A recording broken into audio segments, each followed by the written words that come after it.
Alhamdulillah, assalatu wassalamu ala rasulillah. Sizning bilan 432-bitta Saba surasining 34-oyatida qolgan edik. Saba surasi endi bizning Makkada tushgan suralardan. Unda Alloh taolo aytadi, va deb, ya'ni yolg'ab jibara ham ma degani inkar etu, aning Qur'oni Karimda 14 lab ma'nosi bor. Chik bilarga qaysi ma'nosi, u ma'no bo'yicha odatda bilinadi. Arsalna jibardik biz rasul degan so'z shundan degani biz Alloh taolo o'zi to'rida biyiklab aytadi. Qachon bu amal uchun demak Alloh taolo ol buyuklovga loyiqli jibargan uchun o'sha rasullarni, elchilarni fi degani if bitin if zarfiya qarya ovul min otis min degani bo'lsa nazirdan jibardik biz ovulga fi qarya nazirni. Unda min degani olmasa 600dan da bir nindi nazirni da aytganda bir nindi nazir bitin o nazir abi bizning kisatushi illa da magar qala aytdi mutraf ol ne'matga ko'milgan kishi, ne'mat bilan tegib ne'matga ko'nikkan kishi deyiga aytik tegib yumshoq turmushda yasharga ko'nikkan kishi. Bunda endi ko'plik sonda ol kela vav bilan, chunki ha degani oning, mana shusi ha degani oniqi ovulning shusi boylari inna notuizdan unda hamna deb qo'yira kelayn biz bima ursiltum bihi. Ursila rasul degan so'zdan olingan tenda udan boshlangan, to kim jibargani bunda aytilmagan. Siz jibardingiz narsa bilan siz jibardingiz kafir ishonmaymiz ya'ni. Alloh subhanahu va taolo aytadi, bu endi o'zina ko'ra narsa cheklov so'li deb ataladi. Bunda boshda kela inkaritu, andan so'ng kela iskarma. Mana nechuk biz aytamiz la ilaha illalloh, ya'ni yo'q ilah illa demagan narsa Alloh taolagina loyiqli bo'lgan ilah bo'lirga loyiqli bo'lgan ilah aytik, yoki haq bo'lgan ilah. Anda da cheklov, bunda da o'sha cheklov, ya'ni nindigina ovulga biz nazirni jibarsakda, bunda endi jibarmadik deb kelyapti. Endi illa demagar jibarsak narsa bo'ldi so'ng, ya'ni bu cheklov usuli. Ya'ni Alloh subhanahu va taolo ovul bo'lsin, shahar bo'lsin, o'sha arab tilini shahar deb Qur'oni Karimda ko'proq kelyapti. Madaniyat, nidir kultura, nidir jiyilish, то есть birdamlik bor и так далее. То есть Qur'oni Karimda что ovul, что shahar ol bir nida kelarga mumkin ekan. То есть bir jamiyat to'rida Alloh subhanahu va taolo ovul deb aytirgan mumkin, shulay o'q shahar deb aytirgan mumkin. Ol ma'no bo'yicha endi ko'proq. Mana shusa nindigina kisatushi kelmasin, то есть bu rasul bo'lsinmi, va'g'ashi bo'lsinmi и так далее. То есть jibardik biz ana jibarsak narsa bo'ldi. Mana shundaga shusha jamiyatdagi shusha ovuldagi kishilarning boylari, turalari, bunda endi ko'proq so'z bor kim turnayn. Shusha boyliqqa, ne'matga ko'milgan kishilar to'rida so'z boradi. То есть boy deb ayta oladi endi Alloh subhanahu va taolo, tura deb ayta oladi. Tura degan so'z mala bitin ko'proq kela. Bunda ko'proq shulay yetakchilar to'rida so'z bor. Qancha yetakchi degan so'zda bor bitin ruasi, rais и так далее. Umaro. Nashular aytdilar. Narsa deb aytdilar? Ular aytdilar, biz siz jibalgan ebriga qarata kofir ishonmaymiz. Ya'ni narsa bilan narsa jibalsagizda, Qur'on bilan jibaldingizsiz, oxiratga o'sha iymon bilan jibaldingizsiz, ishonirga silisizmi? Biz bunga narsa kofirlardan. Ularning mana shusi boyliqqa ko'milulari yoki roskashga ko'nigulari etardi ularning narsa kofir bo'lurga, ishonmasqa mana shusi rasullarga. Chunki ular qo'rqdilar. To'g'risi biz narsa dinga kirsak, bizning bu ne'mat yo'qolar. Bu dunyodagi ne'matlarimizni biz yo'qoltirmiz. Menga endi hadirtiganda borga yaramasqa mumkin. Bunday harom ishlarga yaramay, bulay sotirga yaramay, xamir sotirga yaramay, anda riba olirga yaramay. Taqdalim. Va ham qalu ular aytdilar. Nahnu biz aksaru kubrak. Kasir ko'p bo'lsa aksar kubrak amwalan, mollar bilan. Mollar endi unda boyliq. Lik endi boyliq kishining mol bilan ko'proq qaralgan bizning yerliklarda da aytgan kimning sirlari ko'proq shul boyroq bo'lgan tin. Va ham avladan bolalar bilan valat lam yalit va lam yulad. Va ham ma degani inkaritu. Bunda da inkaritu nahnu biz bi mu'azzabin, g'azablanuvchilardan. Ma degach o'g'ash endi inkaritu tin. Ya'ni biz g'azablanuvchilardan to'g'il. Bi degani bunda endi ol negativdan tarjimada bizning aning əsəri, təsiri yox, yığıntısı yox. Yəni, harf-ı zeyd deb deyirlər, yəni, ko'p kullanılan arab tilində aytik. Просто 600dan. Ya'ni biz endi bining olamiz 4 ma'nosin. Şunun birisi ol 600dan ayting. Ya'ni ular aytdilar shulay narsa deb. Biz sizga qori ko'proq, ya'ni sizning da bor, mollaringiz da bor, ya'ni boylik bor sizning, lekin bizniki ol ko'proq. Sizning bolalar bor, lekin bizning bolalar ol ko'proq. Tega ham aning ne var, beylanishi bor deganda, qarablar tindalar ko'p xotinlar olganlar aytik. Ham boyroq bo'lgan sayin ol ko'proq xotinlar olgan, aning ko'proq bolalari bo'lgan. Bizning shulay, shuna ko'ra mol ko'proq bo'lsa, bizning nasab bolalarda ko'proq. Ham bu o'zina ko'ra ular mana ketirasi kelayin nasab biz uspeshniyroq, biz o'ngishga ko'proq erishgan sizga qori. Biz bilamiz nechik turmush olib borarga, siz bilmaysiz. Siz yo'ldoshniklar, biz o'ngishga erishgan kishilar bu dunyoda. Bizning mollarimiz ko'proq siznikina qori, bolalarimiz bizning nasab ko'proq bizni Alloh taolo ko'proq yaratadi. Chunki Alloh taolo bizga bergan ko'proq mol, Alloh taolo bizga bergan narsa ko'proq bolalar bergan.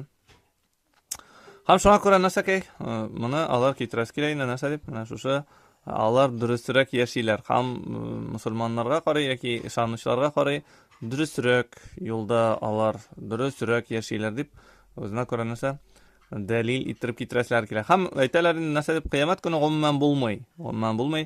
Hatto bo'lsa-da biz g'azablanuvchilardan to'g'ri, nechun deganda biz g'azablanuvchilar jumlasidan bo'lmaymiz, chunki Alloh taolo bizga bu dunyoda bergan ekan ko'paytirib mol, bolalar bergan ekan, demak u bizni narsa bizga xayrli intili, ham oxirat bo'lsa-da bizga Alloh taolo mana berir, to'g'ri berir, bolalar da berir, boylik da berir, chunki biz mana qabul etamiz degan nechik mana ul bo'lirga tiyish deb tursiz, должны bir shaklda ayting. Ham shunga ko'ra berak tayin narsa bizni g'azabga ol dushar etmayshak, tortmayshak, g'azablanuvchi kishilar bo'lsa-da biz ular jumlasidan bo'lmaymiz. Qul sen ayt. Bu sura olmasa, ol tuzatuvchi sura degan ekan, disput olib bora turgan sura, ol kishilarning xatoli bo'lgan shu fikrlarini tuzatuvchi bo'lgan sura. Shunga ko'ra sen ayt ularga. Ko'p kela bu surada qul degan so'z, ayt degan so'z. Aytdik bunday suralar ikkov. Ayt inna 600dan, bunda da inna bor 600dan. Robbi menim Robbim. Bizning Robbimiz to'l. Menim Robbim nechun deganda, chunki siz g'azabga ishonmaysiz. Siz qo'barluğa ishonmaysiz. Men ishonam, shunga ko'ra ol menim Robbim. Yabsutu jayya kengayta. Narsalar jeyilib yota, o'rin masalan yoki narsadir sen ani jeyib qo'yasan. Zo'roq plashitga kengaytasan. Rizqqa, rizqni. Ham rizq endi g'arab tilida o'tiga oshamliqqina to'l. Manda kira aytgan. Molda kira, bolalar da rizq ishina kira, salomatlik da kira, ham boshqalar da rizq ishina kira. Misallarda nafqa. Liman kim uchun? Üçün indi li degani üçün men kim yasha o'tli inshaalloh mashaalloh va ham yaqdir. Bu shu yapsutur rizqaning qopma qarshisi. O Qur'oni Karimda birinchi bir 4-5 yerda kim deganda kelar, bir saning Fajr surasida aytgan, ya'ni narsa rizqni jeya ham qisqinqi tor qila. Bu ko'pchilik tafsir olimlari yoki barchasi da shunday deb aytdilar. Bugungi kunda qo'y birlari aytasizlar kelar narsa tegishli miqdorda beradi. Lakin degan so'z endi bu lakin odatda endi olda vav ketsa lakinna bo'laydi. Shunday yo'q ma'noda endi bari. Aksaro ko'proq, bunda da ko'proq aytgan ko'proqi An-Nas kishilarning Nas surasida bor, bizning kishilar surasi. La inkaritu ya'lamun bilalar. La ya'lamun bo'lash bilmaylar. Ya'ni ilmlar yo'q. Ilm degan so'zdan olgan, unda vav hamnun ko'plik sonini ko'rsatadi. Ya'ni aytsinlar ularga narsa tuzatib, menim Robbim ol bit rizqni keng ittirib beradi. Kimga tili? Ya'ni bu Alloh taolaning narsa tilagi bilan bog'liq. Alloh taolaning bor, Robbimning bor tilagi bor. Ham ol o'zining tilagi bo'yicha ish ita. Ya'ni narsa tili shuni ishli Alloh subhanahu va taolo. Alloh taolo har vaqtda narsa tili ham narsadir har vaqtda ishli. O kishidan ayirmalı bo'laroq aytganda, sen butun tilaganingni ishlay olmasang-da Alloh taolo ol fa'alul lima yurid. Narsa tili shuni ishlaydi Alloh subhanahu va taolo. Hammaning tilagi bilan bog'liq. Shu keng rizq beru ol Alloh taolo kimga tili shunga rizqni ko'p beradi. Kimga tili shunga kechira, masalan, bilasiz, masalan, shukr turida kelganda aytindi. Shukr etsangiz hech cheksiz orttiraman deb tilak bilan bog'lab qo'ymagan Alloh subhanahu va taolo deysiz. Kimga tili shuni hidayatga bostira masalan.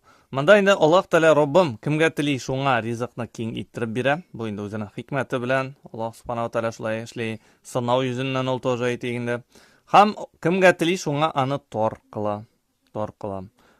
Lekin ko'pchilik kishilar bilmaylar. Birinchi endi bu ko'rsatadi, ya'ni to'g'risida ko'pchilik kishilar ular nodonlar. Ko'pchilik kishilar umuman bilmaylar ni uchun yashaganlarida. Ko'pchilik kishilar nega kimdir boy, kimdir xayrchi ekanini anglamaylar, hikmatni anglamaylar, bu turmushning hikmatini anglamaylar. Ham ko'pchilik kishilar ol to'g'ri yo'ldadir. Ko'pchilik ol Qur'oni Karimda har vaqtida shiltalana, ham ko'pchilik kishilarga ersang ular seni nasa adashtirlar. Alloh yo'lidan o'tgan ekan musulmon kishi o'ltiga stadniy soriq shekilli bularga tishdi o'lgan. Ham narsa Alloh subhanahu va taolo bilan shusha rizqni keng beruvida bu aning muhabbatini ko'rsatmay. Shunday tor beruvda bu Alloh taolaning muhabbatini da ko'rsatmay, oshug'ini da ko'rsatmay. Bu da rizqni keng beruvda bu Alloh taolaning muhabbatini da oshug'ini da ko'rsatmay. Bilamiz, Qorunga kelganda masalan Alloh subhanahu va taolo ko'p keng rizq bergan edi aytik, lekin bu Qorunni Alloh subhanahu va taolo yaratadigan so'z.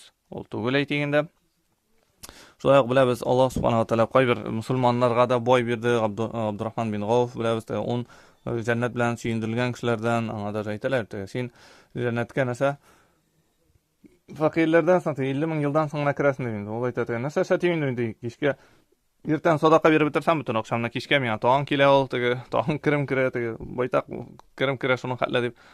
Shuna kar bo'lgan aytdi. O Süleyman peygamber bo'lgan aytik, masalan, to'g'ri boy bo'lgan, endi podsho bo'lgan, Davud peygamber bo'lsa aytik. Bu Alloh taolaning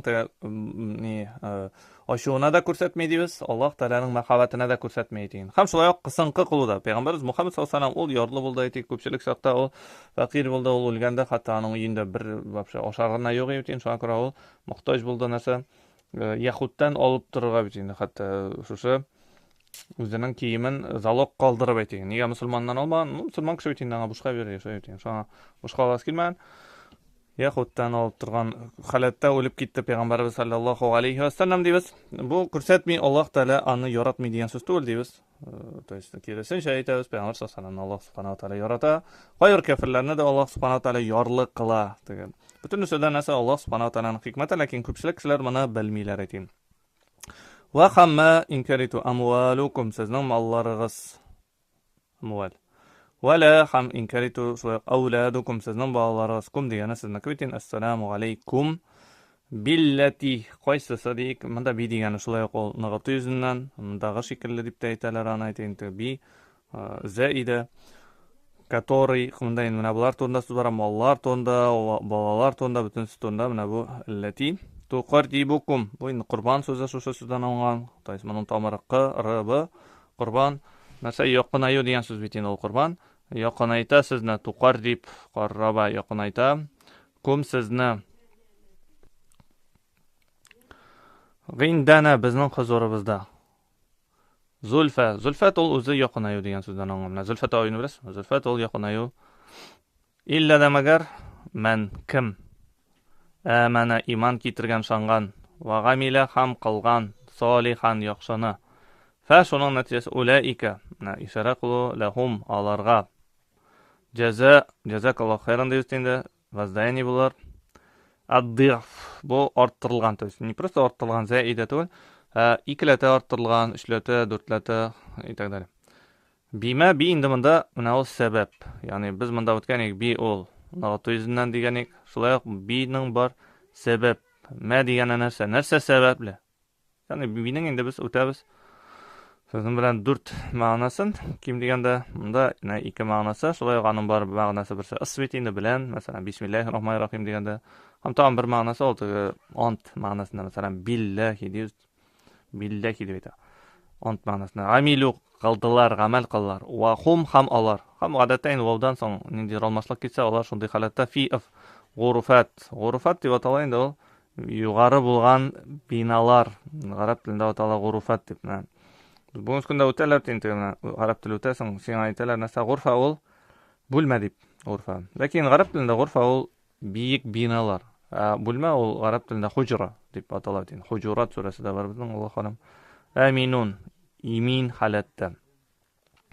Shunday Alloh subhanahu va taolo aytadi nasadi sizning mollaringizda, sizning bolalaringizda ol bizning huzurimizda yoqinayta turgan aybillardan tugul. Bunda endi tuqarribukum taqriban deb aytirgan mumkin, to есть yoqinaytasini yoqinaytu bilan deb aytirgan mumkin.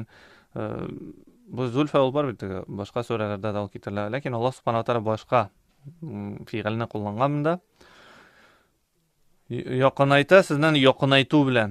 Bu mollar da, bolalar da sizni yoqinaytmay Alloh taolo huzurida. Bu Alloh taolo qarshida boshqadan sen mening mollarim ko'payi, men ishmakari deb bu seni Alloh taologa yoqinayta turgan ayollardan tugul. Bu dunyoda onun foydasi bor. Kishilarga mayyal bitin malul mayyal deyiladi. Arablar mesela mol ovuştıra turgan, mol ko'proq bo'lgan kishilar anga ovuşalar, bu anga hurmat ko'rsata boshlaydilar aytaylik. Lekin Alloh huzurida bu sening mollaring da, bolalaring da Alloh taolaga narsa yoqinayta turgan amallardan tugul. Ham bunda narsa deb aytasiz, mana mollaringiz da ham la deb aytadi Alloh taolo. Bunda aytsak, agarda mollaringiz da ham bolalaringiz da yoqinayta turgan tugul desakda yetadi. Lekin Alloh taolo la deb bunda usti. Ya'ni sening mollaring ham bolalaring jiyilgan chiroqdagina bu bizga yoqinayta turgan amal tugul. Ya'ni ikkisi bo'lsa da yoqinayta tugul, har birisi ayrim bo'lsa da yoqinaytmay. Agarda kishi boy bo'lib bolalari bo'lmasa, to'g'ri yoqinaytmay. Agarda faqir bo'lib bolalarigina ko'p bo'lsa da bizga yoqinaytmay. Illa demagar narsa yoqinaytayin shu iymon keltirib yaxshi amal qilsagina aytayin.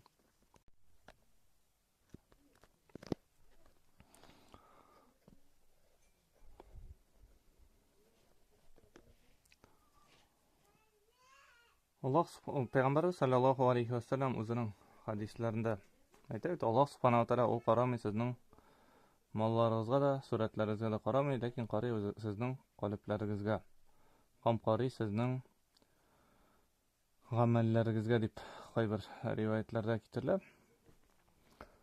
Shunday Alloh taolo endi davom etib aytadi. Lekin mana bu illa degani kimlardir bunday turjani ko'p razbir aytdilar arab tili yog'idan.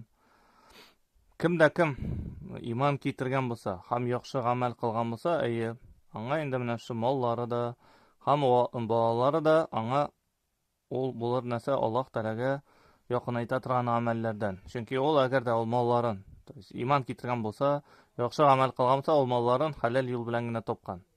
Ham mollarin qo'llangan narsada Alloh taolaga yaxshi amal qo'llanуда, ya'ni zakatlarini bergan, sadaqalarini bergan, xayriya yo'llarida qatnashgan. Bu ani Alloh taolo huzurida yoqinayta turgan amallardan. Shu bolalarini agarda yaxshi tarbiya bergan ekan, qo'ysanon uchun duo qilib turalar, qiyomat kunida kelar, tavhidli ajr qo'yan oldim bu, qo'yan chiqqan bu endi narsa shu Alloh da sening bolalaring sening uchun narsa istig'for qilib turalar, duo qilib turalar aytdik. Bu albatta endi narsa Alloh taolo huzurida yoqinayta turgan amallardan bo'lib turadi. Mana shu ko'proq bola topasiz deb payg'ambar sallallohu alayhi vasallam o'zi amr etgan ekan. Ham bu mana bu kishilarga endi narsa bular orttirilgan jazo. Alloh taolo ularga endi shu amallari barabarligini bermas. Jazoni berir orttirilgan holatda.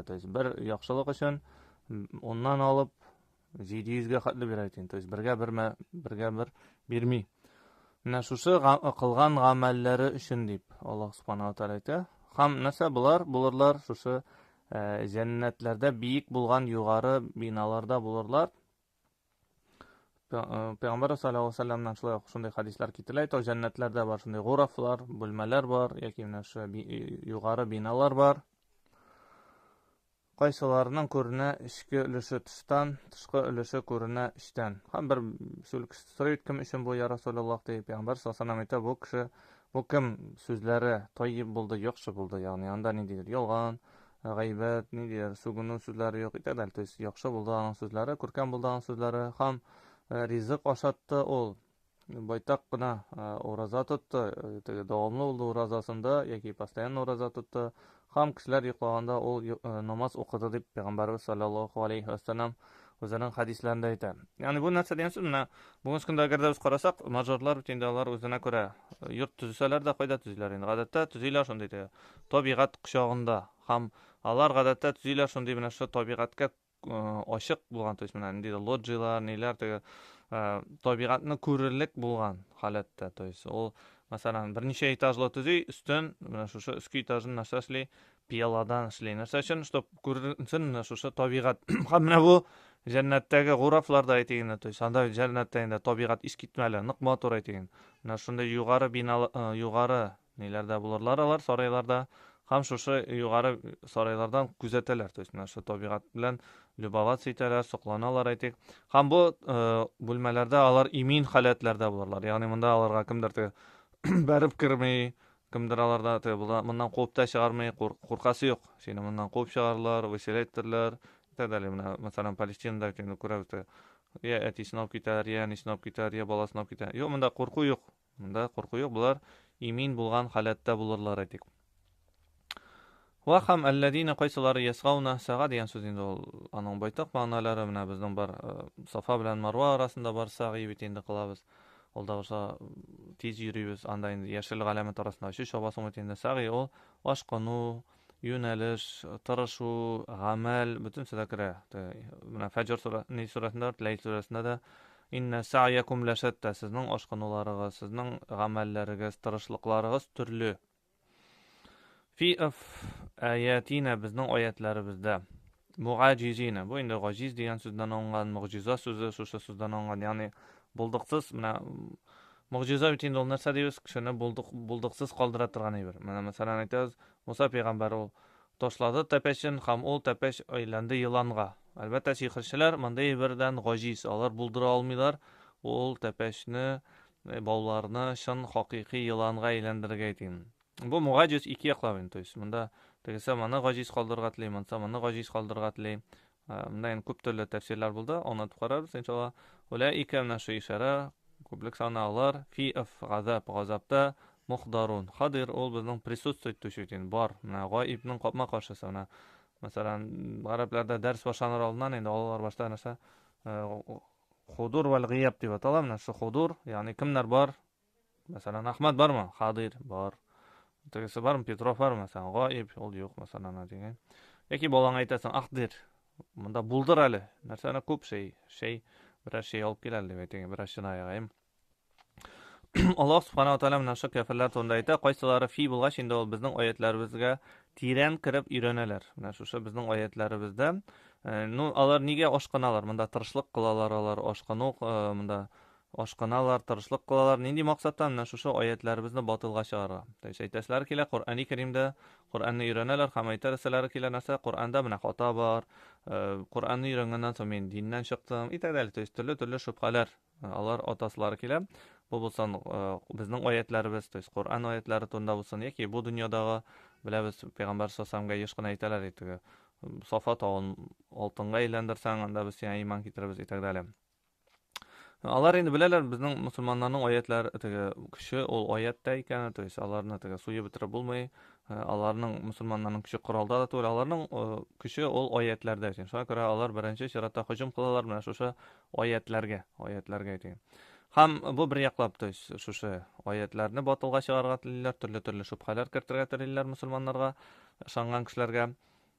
Ikkinchi yoqdan endi ular kirisincha shu oyatlardan kishilarni narsa atvilikaytirga tirishadilar, turli mana payg'ambar sollallohu alayhi vasallam vaqtida turli hikoyachilarni o'tirtganlar, payg'ambar sollallohu alayhi vasallam o'rniga o'tirib turli hikoyalar siylagan stopdi kishilar Qur'on tinglamasdilar uchun aytganda turli jirchilar aytadi. Bu shunday konsertlar, jirchilar, radio, telefon, televizor bilan ko'pma tirishlik qilalar aytgan shu turli kinolar tushirishim, turli o'yinlar o'ylab topishim, butun aybar ishlanlar, bu narsa musulmonlarning bolalari shu oyatlardan narsa atvilikayt etishini aytgan. Alloh taolaning oyatlarini o'rganmasınlar uchun mu'ajizina. Bunda endi ko'p turli ma'nolar bo'ldi. Birsa do'stlar, ular o'ylaylar, Alloh taolani g'ajiz qoldirib bo'ladi. G'ajiz degan so'z o'smasi bulduqsiz qoldirib bo'ladi. Mana bizga misol keltirgan edik. Mana masalan sen qo'ydalar, bor ekan shunday bir dachalarda, bosuvlarda baranga o'tirtding, ham shol barangini olib vaqt yetkazib sen borasan, anda уже nedidir kishilar baranga olib yotalar.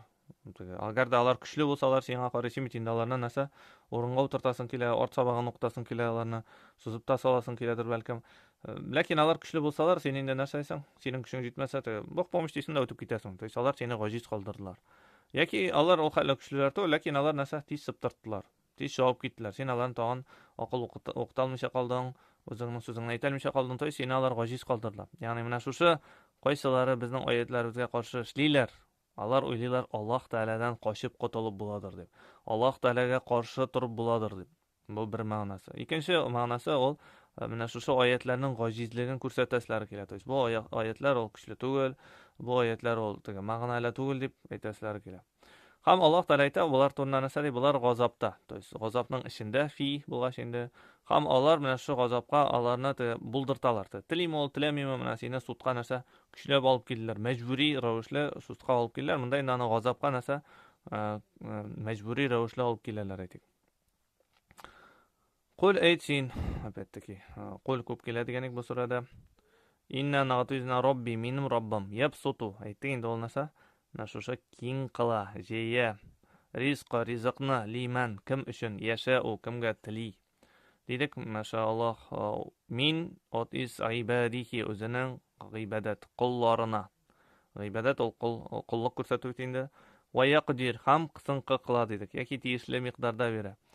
Lahu ana aning uchun va ma ham narsa kelgani bunday endi ma degani narsa qaysisi biz bitinda aytganik ma ul 14 ma'nosi keladi. Birsa aning narsa aytganik ul inkar etu deganik. Bunda endi ul narsa qaysisin anfaqtum infaq ul bizning расходовать etdingiz uchun. Тоже Qur'oni Karimda boyta qishri tum degani siz narsani расходовать etasiz min от is shay'in narsadangina bo'lsa da. То есть min shay'in любой birdan ayting. То есть min ul dan 600dan nechak biz aytganik min nazir. Fa huwa ham narsa ul huwa ul bitin. Masalan biz aytamiz qul huvallohu ahad yukhlifu xalifa. Xalifa endi kim ol наместник bitin olishtiruvchi. То есть bunda bor bir glava masalan payg'ambar sollallohu alayhi vasallam aning o'rnida qoldi xalifa. Xalifatu Rasululloh qoldi bo'lsa Abu Bakr aning наместник bo'ldi bitin. Shundan so'ng aning o'rnida qoldi Umar. Umar o'rnida Abu Bakrning xalifasi. То есть aning наместник olishtiruvchisi ayting.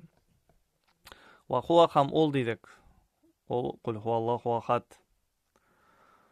Huwa xayr xayrli yoki eng xayrli. Ya'ni xayr degan so'z ol xayrli degan so'zda ham shunday xayrliroq degan so'zda. Shar ol noshar degan so'zda ham nosharroq degan ma'no. Roziqin rizqlantiruvchilardan bunday ko'rasiz birinchidan so'ng birinchi harfdan alif bor, ya'ni ol действующий лицо nechik bilan bunda kafirun birinchidan so'ng alif kelgani biz ishonmovchilardan bunda rizqlantiruvchilardan. Bunda Alloh taolo shu jumlani qabatlab aytadi, shup anga yolg'ab jibarga boshqa narsani ayt mening Robbim ol kimga tili rizqni keng qila, o'zining qullaridan ham kimga tili anga tor qila. Ham bu toraytu da lahu aning uchun. То есть bu в его интересах. Alloh subhanahu va taolo ana toraytib beradi. Mana payg'ambar sollallohu alayhi vasallam aytadi, тоже shunday hadislari bor. Muslim rivoyat qilganda aflaha o'ngishga erishdi kim islom dinina kirdi. Islom din. Va ruziqa kafafan anga rizq berdi kerakli miqdordagina, yetarlik miqdordagina. Payg'ambar sollallohu alayhi vasallam da anday duo qildi o'zi uchun. Qut mana shu ali Muhammad payg'ambar sollallohu alayhi vasallamning oilasini rizqni sen mana shu kerakli miqdordagina, yetarlik miqdordagina berdi. Ham shunday aytdi, to есть mana shu hadisda narsa deydi, o'ngishga erishdi kim islom diniga kirdi, ham anga berildi rizq, yetarlik rizq, to есть kishilardan so'rab yurmaslik. Va qannahulloh bima atahu ham Alloh taolaga bergan aybirga plus еще narsa qanoat berdi. Qanoatlik berdi. То есть u kishi boshqalarga qaramay, boshqalarda ko'proq и так далее. Yo'q, u narsa deydi. Ol shu bo'lgani bilan qanoat. Demak, menga shulay kerak. Hadislarda da bor, qo'y bir hadislarda, hadis qudsiyda manda aytilar narsa deb, qo'y bir qullarimning iymonini yaroqli faqat faqirlikka. Agarda men ularni boyitsam, bu boylik ani ozdirir, bizdirir, ya'ni iymondan chiqartirir. Bor, qardoshlar shunday degan to'g'ri. Shu boy bo'lsa bilan narsa gunohga kiralar, aytalar, to'g'ri. O'zida uni bilan ongni masalan, nedir zotli mashina o'tasam narsa deydi, buldira olmayman deydi. Ular sotib qo'tildilar ham. Aytadi. Ham narsani siz to'ratsag'izda, расходовать etsag'izda, oilangga, faqirlarga aytag'izlar. Narsagina bo'lsin, balki zo'rma. Alloh taolo senga ani narsani olishtiradi. To есть bu birinchidan bitinda sen o'zingnikin to'ratmaysan, sen Alloh taolaning rizqini to'ratsan. Bu o'sha Alloh taolaning narsasidan ko'rsatadi, to'g'ri. Alloh taolaning rahimligini ko'rsatadi. Ya'ni Alloh taolo senga bergan bu mol Alloh taolaning ko'ygan. Alloh taolo senga bergan, yarar. Hozir sen shuni to'ratsang narsa bo'lar. Sen Allohning molini to'ratasan, o'zingnikin to'g'ri. Alloh taolo birinchidan senga ani olishtira. Bu dunyoda da, ham oxiratda da. Ikkinchidan ajrin da beradi, o'zi sening bilan rozida bo'lar. Сен бит үзеңнекен таратмыйсың инде, Аллаһныкын таратасың. Шуның өчен Аллаһ Тәала сиңа разыйлыгын да бирә, и плюс нәрсә әҗрен дә бирә, и плюс шуны нәрсә тагын алыштырып та сиңа бирә. Һәм Аллаһ Тәала иң хәерле ул ризыкландыручы. То есть мондай нәрсә кеше тоже бит инде гаиләсен тәэмин итә, но ул инде, конечно, абсолютный ризыкландыручы түгел. Ул ризыкландыра бит инде Аллаһ Тәала биргәннән. Сиңа бит инде ризык бирелә шундый микъдарда, сиңа кирәкле микъдарда, синең гаиләңә кирәкле микъдарда. Сезгә ризык бидугафаикум сезнең загыйфләрегез аркасында сезгә ризык киленә дип әйтен. То есть сиңа шушындай ризык Аллаһ Тәала бирә, чтоб син гаиләңне тәэмин итсен өчен. Әгәр дә син бер үзең яшәсәң, мәсәлән, сиңа Аллаһ Тәала мондай бирмәс менә. Шуңа күрә кешеләр өйләнмичә йөриләр. Минем бит керемем әз диләр. Ну ул керемең әз синең, чөнки син ялгыз. Шуңа күрә Аллаһ Тәала сиңа бирми. Сиңа бирә ул җитәрлек, үзеңә җитәрлекне генә бирә. Әгәр дә синең гаиләң булса, Аллаһ Тәала сиңа аны арттыра дибез. Һәм ул хәдисләрдә килә бит инде. Аллаһ Тәала да әйтә, нәрсә ди? Анфиq, юнфиq алик. Син әгәр дә таратсаң, сиңа Аллаһ Тәала үзе расходовать итер. Анфaq. То есть үзе нәрсә сиңа расходовать итер. Шулай ук беләбез, һәрбер иртә ике фәрештә төшә бит инде. Һәм аның икесе дуа кыла. Берсе әйтә, нәрсә ди? Тутып калучына, то есть җыеп ятучы акчаны нәрсә ди? Син тәләф. Дуа кылган нәрсә? Син аны харап ит шушы малын. Икенчесе әйтә, нәрсә ди? Син мунфиq, менә шушы таратучыга нәрсә бир? Халaf. Син аңа нәрсә алыштыр, замини дип, икенче малны бир дип, Аллаһ Субханаһу шушы фәрештәләр дуа кылар. Һәм моны беләләр, то есть моны беләләр, мусульманнар да беләләр. Моны кайбер кафирләр дә моны беләләр. Кайсылары шушы хәйрия белән шөгыльләнәләр. То есть ул ни өчен хәйрия белән шөгыльләнә? Чөнки ул белә, ул малга кире кайта, обязательно кире кайта, Аллаһ Тәаланы кире кайтара. То есть бар бит шундый кешеләр менә бөтен коллективка нәрсәдер алып бирә, бөтен коллективны сыйлый, мәсәлән. Ул коллективта аны ярата беренчедән. Икенчедән, ул белә, что Аллаһ Тәаланы кире кайтара. Ул аны кайтара. То есть бу Аллаһ Тәаланың нәрсә вәгъдәсе дибез теге. Садака ул малны нәрсә киметми дип хәдисләрдә килә бит инде. Биләлгә дә ул шундый әйтә теге. Курыкма син ди. Аллаһ Тәала нәрсә дил гарш, то есть шушы гарш иясе ул сиңа киметә дип курыкма дип. Таратырга дип шундый хәдисләр китерелә бит инде. Монда инде күчәбез сезнең белән киләсе биткә. 433 биткә. Да Аллаһ Субханаһу Тәала әйтә, "Ва хам йом", шул көнне яхшурухум, җия хашр, мәхшәр, җиячәк аларны, һәм кубарачак аларны, җәмиган барчасында. Сумма шуннан соң якулу әйтә лил мәлаика фәрештәләргә, берлек санда мәләк ли дигән өчен, сорау бит һаулаи, булар, һә белән башласа бит булар. Иякум сезгә, ияка набуду ва ияка наста. Кану булдылар ябудун, гыйбадат кылалар. Ягъни кыямат көне Аллаһ Субханаһу Тәала безне алып китә менә шу кыямат көнне, син күз алдына китер менә шу күренешне, кайчан Аллаһ Тәала барчасында җыя. Мусульман булганнарны, мусульман булмаганнарны, беренчеләрдән азак калгаларга хәтле барчасында җыя. Һәм шунда бөтен кешеләр каршында әйтә, кемнәргә? Фәрештәләргә мөрәҗәгать итә. Менә булармы? То есть монда даже кафирләр дип әйтелми. То есть даже алар даже аларны даже атап та тормыйлар әйтегез. Просто аларга ишара кыла. Бу, менә бу дип әйтәсең инде. Гадәттә инде бу нәрсә күрсәтә, хөрмәт булмаган әйтә. Бу дип әйтәсең, бу. Булармы? Нәрсә ди сезгә гыйбадат кылдылар? Даими рәвешле әйтегез. Чөнки монда инде, то есть мушриклар да җыелалар. Кайсылары гыйбадат кылганнар, ташка да, анда агачка да, нидер әүлияләргә дә, пәйгамбәрләргә дә, менә безнең җирлектә дә булган Хидр белән Ильяска гыйбадат кылу анда, мәсәлән, әйтегем, төрле ниләргә гыйбадат кылу булган.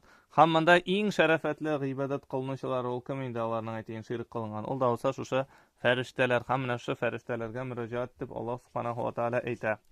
Нәрсә ди? Булар сезгә гыйбадат кылдылармы дип Аллаһ Субханаһу ва Тәала бөтен кешеләр каршында сораячак менә шушы фәрештәләрдән. Ул бит инде Гыйса пәйгамбәрдән дә соралачак нәрсә дип, менә анта култа линнас, син әйттеңме кешеләргә, мине һәм минем әниемне илаһ, Аллаһтан башка илаһлар иттереп алыгыз диген. Ул әйтәчәк нәрсә? Субханака, син чиста миңа нәрсә бу мондый хаклыктан башка мондый берне әйтергә лаеклы түгел, тиеш түгел иде дип. Монда да Allar aytashaklar farishtalar. Qolu, allar aytalar. Subhanaka, sen pok bu ayberdan chista deb. O'sha mana o'ylab qarasang, to'g'ri Sa'diy yozaydi o'zining tafsirida mana bu nelar? Mana mushriklar o'zidan ko'ra aytaylik, kishilar yermadilar o'sha nelarga, payg'ambarlarga yermadilar. Nindi predlog bilan, to'g'ri siz bizning shekilli kishi bit.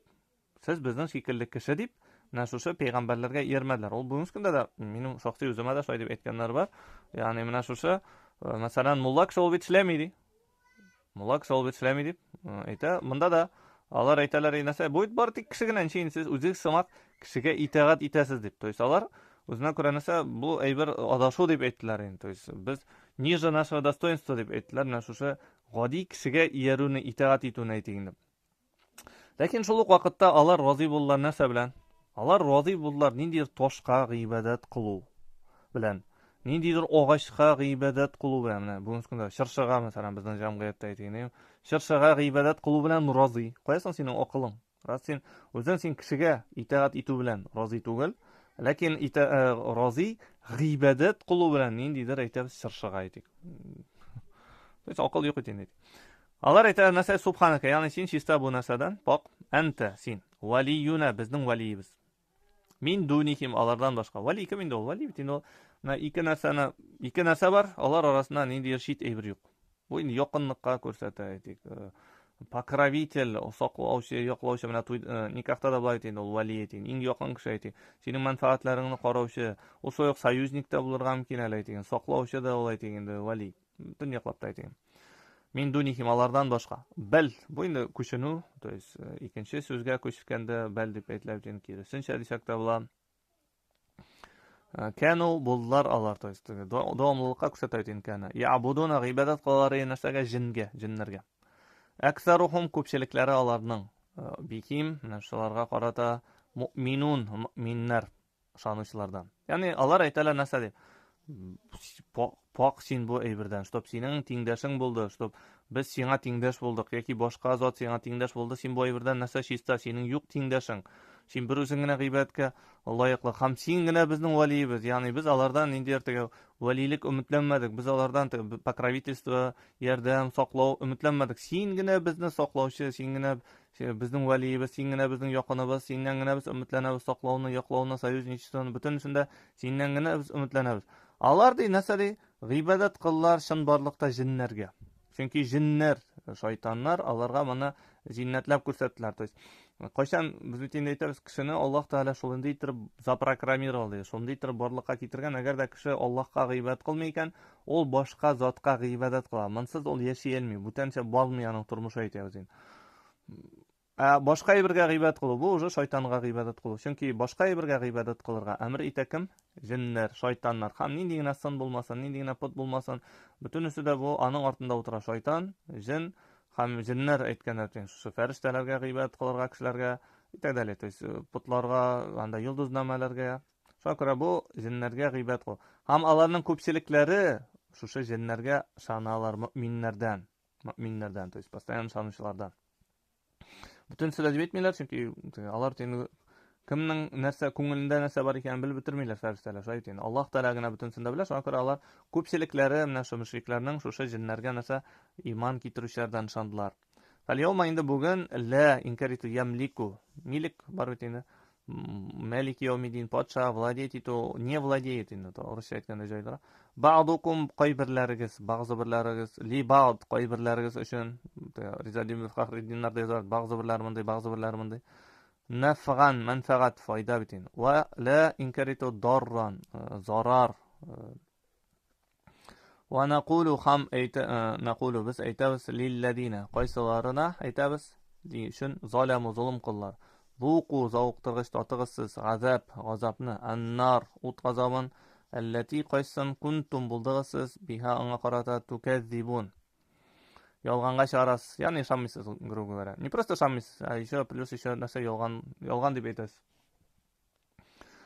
Alloh taolo aytayin narsa hozirda shu qiyomat kunida narsa dey bir-biringizga narsa bir nindi foydada ham zararda keltira olmaydi. Bu dunyoda bitinna вообще niçin g'ibodat qilar narsagadir. Niçin biz Alloh subhanahu va taolaga g'ibodat qilamiz? Bizni nasufistlar aytdilar, bizning turdan siz targashlar deb aytgan. Siz g'ibodat qilasiz, Alloh taolaga umidlanib jannatga ham qo'rqib o'tdan sayting. Bu biz aytamiz, bu Qur'oni Karimda payg'ambarlarning holati deymiz. Biz nechun g'iybat qilamiz Alloh taolaga? Chunki biz umidlanamiz. Alloh taolo bizni jannatga kiritar deb, Alloh taolo bizning gunohlarimizni kechirir, bu dunyoda da bizga foyda keltirir, manfaat berir, ham bizni nosharlikdan saqlar, o'tni g'azobidan saqlar, nendaydir bala qazolardan saqlar deb, agarda biz g'iybat qilmasak, u bizni g'azoblar deb, biz o'sha zarardan bizni saqlar deb anga g'iybat qilamiz. Lekin bu aybirlar, bu putlar, bu kishilar kimlarga g'iybat qiladi? Ular bitmasa, ular не владеют вообще. Bir narsada ularning qo'lida kelmay, ayting, bir foyda keltira olmaylar, bir zarar sola olmaylar. То есть, bunday zarar solar deb g'iybat qilmaysan, ayting, no g'iybat qilmasang zarar sola olmay. То есть, не то что ol foyda keltira olmay, ol dar zarar da keltira olmay. То есть, qiyomat kunining birdan bir xo'jasi ol Alloh subhanahu va taolo. Bu hali qiyomat kunida aytiladi. Hatto ol qiyomat kunida bu dunyoda da shulay bitin. Bu dunyoda da na samом деле shon borliqda kishi o'z-o'zina da foyda da ham zarar da keltira olmaydi.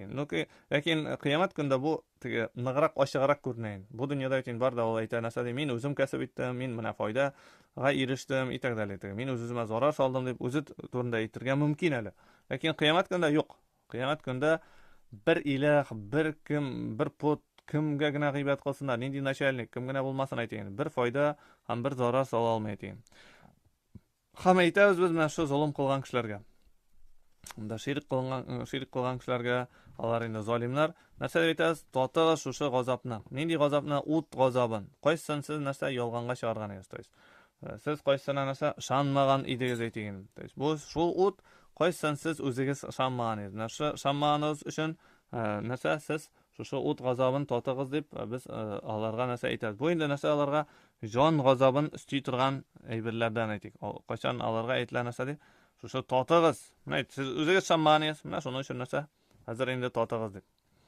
Va ham ida agar qachon tutla tilovat bitinol bizdan narsa ajvadut tilava ol Qur'on o'quga g'adatda aytiladi. Alayhim ularga ayatuna bizning oyatlarimiz bayyinat ochiq bo'lgan, bayon qilingan.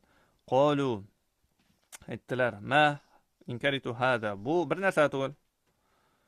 Illa nimagar hada deb kısaca intiga inogda aytalar narsa deb tega mana otam ishag'ini aytasizmi ayting. То есть bu deyman. Xonanda tega mana shu hurmat etmoq yuzidan ayting. Yoki bu qaysi to'rna narsa butun so'z eshitgan kishilar ayting. Illa nimagar rajul kishi irat yuridu tili murad bitin o'z murodini yasuddakum saddaqo tiyu bitin. То есть tiyirgatli yasudduna an sabilillah, Alloh yo'lidan tiyalar, masalan Qur'oni Karimda aytib shiraydi. Amma narsadan kana bo'ldi ya'budu g'ibadat qila abaukum sizning otalaringiz. Va qalu ham aytdilar, ma hada, ma inkaritu hada, bu bir narsa to'g'ri. Unda asmaq illa damar bu ifk endi u bizning yolg'on. Ну, не просто yolg'on, u ketli-kutli yolg'on aytasiz. То есть перевернутый mana Aishani masalan misol bartin. Aisha shista bo'lgan aytik, g'iffatli bo'lgan Aishani g'ayblilar narsada eng chiroq aytirdi. То есть ketli-kutli bo'lgan narsa zinada g'ayblilar aytik masalan ifk deb ataladi. Muftara o'ylab topilgan. То есть narsa kimdandir eshitilganda to'la muftara придуманный nisbat qilingan Alloh subhanahu va taolaga va qala ham aytdi allazina qaysilari kafaru kafir bo'ldilar. Shammadlar lil haqqi haqliqqa. Lamma qashan ja'ahum kilda ularga in hada. Тоже опять-таки in degani bunda тоже ma degan ma'noda inning endi biz birinchi ma'nosini olamiz, bir sa'ning uch ma'nosini olamiz, bir sa'ning inkaritu. Bigrak ta'andan so'ng endi mana shu illa kelsa. Ani qo'yib bilirga endi тоже по смыслу endi. То есть inogda ko'pchilik keladi endi in deganida. Inshaalloh degan ma'noda, to есть narsa shart ma'nosida, agar degan ma'noda keladi. Shulay ikkinchi ma'nosi endi ko'proq keladi, mana shu inkaritu ma'nosida keladi. Uchinchi ma'nosi u просто notuizdan keladi, inna shekilli. Bu bir narsa to illa damar sihr bu mubin ochiq bo'lgan. Qachon ularga o'qilaydi bizning oyatlarimiz. Ochiq bo'lgan oyatlar, to есть anglasolmay turgan oyatlar tug'il. Ular anglaylar, bek yaxshi anglaylar, arablar bek yaxshi anglaylar. Bu oyatlarni kishi yoza olmay, Alloh subhanahu va taolagina yozishi. Lekin ular narsa aytadilar, bu bartik kishi. Bu bartik narsa payg'ambar sollallohu alayhi vasallam tunda aytadilar. Bu bartik irat, qachon bitin amin bo'lgan itaqdalar. Bunday ular hozir bir nindi aminligida qolmagan, bir nindi foydasida qolmagan, prosta narsa irat bo'lib qolgan, quruq iratga qoldirganlar. Ham plus еще ol narsa, ol ala narsa, aning maqsadi nindi sizning otalarınız g'ibodat qilgan ayberdan sizni ol tiyirga tili. Ya'ni sizning otalaringizning tartibini buzurga tili, mugish chiqarga tili.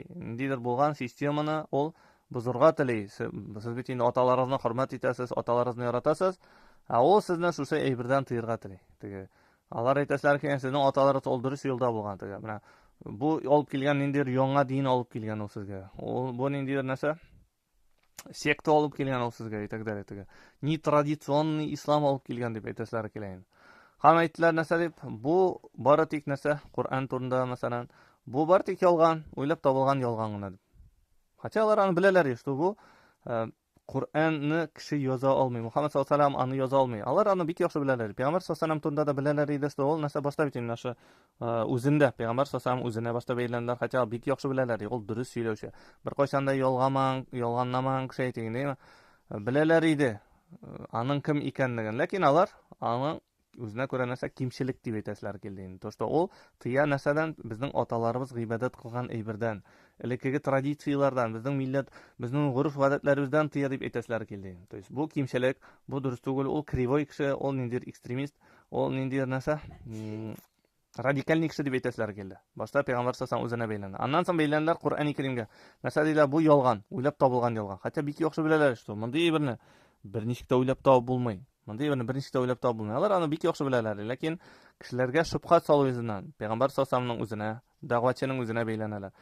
U olib kelgan kitobga, u olib kelgan narsaga, yozmalarga, u olib kelgan ma'lumotlarga beylandilar aytik. Hamma aytdilar narsa deb, mana shu haqliqqa qachon ularga keldi. Bu narsa dedilar, bu varatik sehr. Butan anga tafsir topa olmaydilar. Ham narsalar oshiq bo'lgan sehr deb aytdilar aytik. Mana shu Qur'oni Karim to'rinda. Shunda to'xtab turib, namda bir aytini aytasi kelgan edi. 37-oyatda biz aytdik.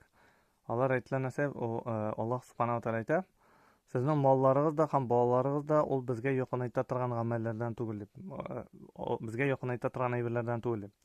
Bunda Alloh taolo va deb aytadi, ham la deb aytadi. To есть lani dasturiydi. Ma amwalukum va auladukum demi? Ma amwalukum va la auladukum. То есть ikki topqir inkor etadi. Narsaga mollaringizda отдельно, ham bolalaringizda отдельно bo'lsa-da, u bizga yoqinayta turgan ayber. To есть ya'ni kishi masalan aytik faqir bo'lib yoki ya'ni ko'p molli bo'lib bolalari bo'lmasa-da bu bizga yoqinayta turgan ayber. Ham shulay faqir bo'lib bolalari ko'p bo'lуда bu bizga yoqinayta turgan ayber. Yoki ikkisida endi birinchi suratda mollari ham mollari ko'p bo'lsa-da bu da bizga yoqinayta turgan ayber. To есть bunda отдельно yoki birgada u butunsa birsida bizga yoqinayta turgan ayberlardan tugul deb Alloh subhanahu va taolo har birisini ayrim atab chiqadi. Biz aytdikni yoqinayta faqat agarda kishi iymon keltirib yaxshi amal qilgan chiraqda. Va sallallohu ala nabiyina Muhammad va alhamdulillahi robbil alamin.